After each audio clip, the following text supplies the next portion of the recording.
What's up? Welcome to my next Coraline video.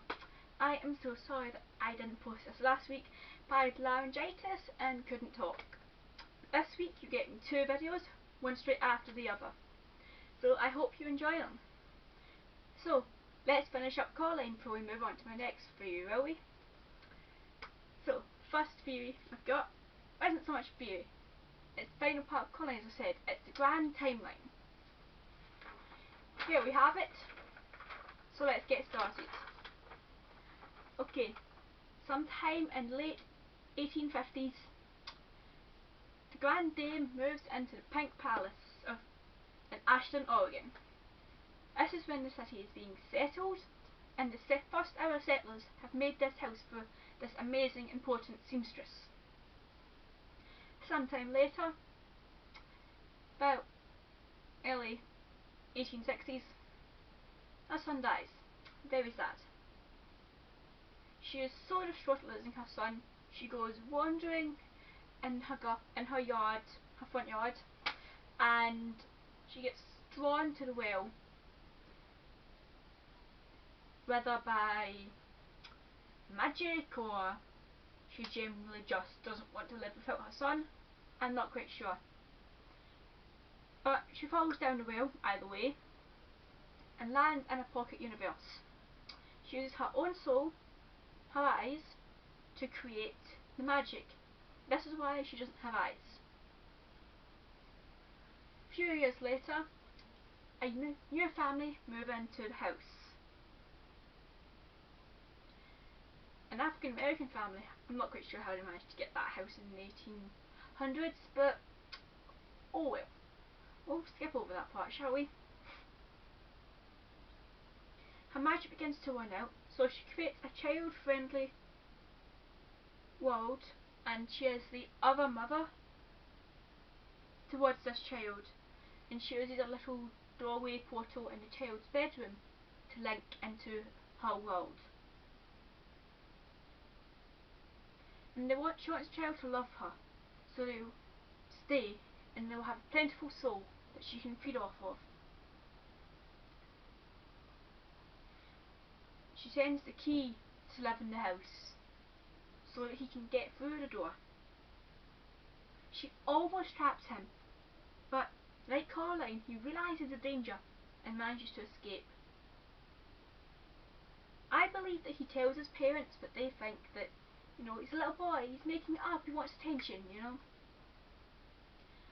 The family keep the house and they separate it out into apartments so they can let other people stay. They move into one of the other apartments, the fourth apartment as we call it, and people move into the other apartments, and a young family with a nice little girl move into the apartment which has the door in it.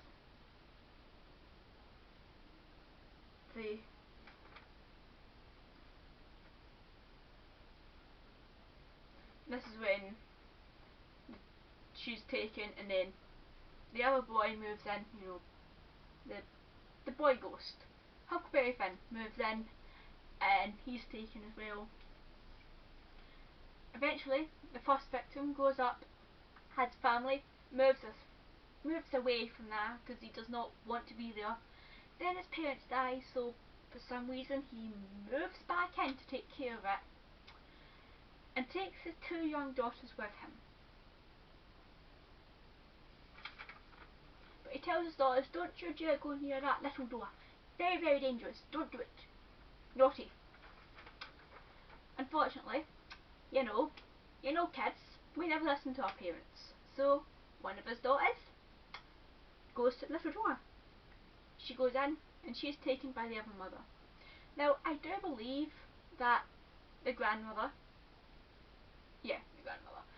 Ryby's grandmother, who's obviously the sister of the twin, I do believe that she does go through the lift door as well, but the beldam doesn't have the ability to please both children at once.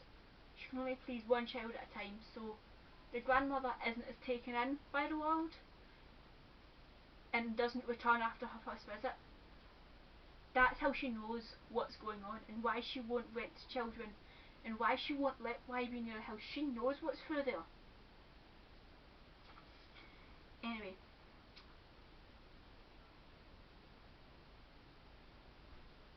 The grandmother moves back out of the house and the father dies eventually. You know, the daughter has children, you know, and the father dies and leaves the house to her. She's quite old by this point, so she sends her son down to, you know, do maintenance on the house, where her son's now married with a child as well. But something's happened to the mother. She's died in childbirth or something, or she just walked out on them. So the son and the grandson stay with the grandmother.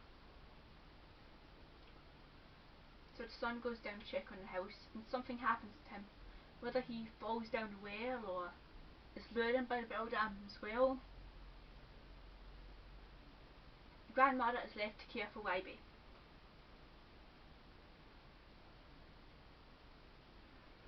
It's after this that the grandmother boards up the well, finally, and tells YB never to go near it, never to go near the house. It's dangerous, it's taken her sister, it's almost took her father, it's taken her son. Just no.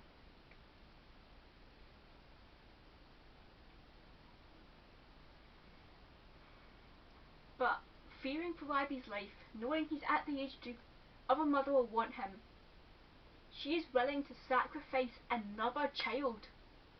That other child being Coraline. Obviously the cat has appeared and he's hanging out with YB, and that's kind of flipped something. She's like, okay, the other mother wants YB now. Okay, let's let another kid move into the Pink Palace so my grandson doesn't get taken. And that's when the movie takes place. And obviously then the movie happens and the beldam dies and they all live happily ever after. So, I hope you guys enjoyed that. I'll see you when I upload the next video, which will be very soon. But until next time, I'll see you in the vid.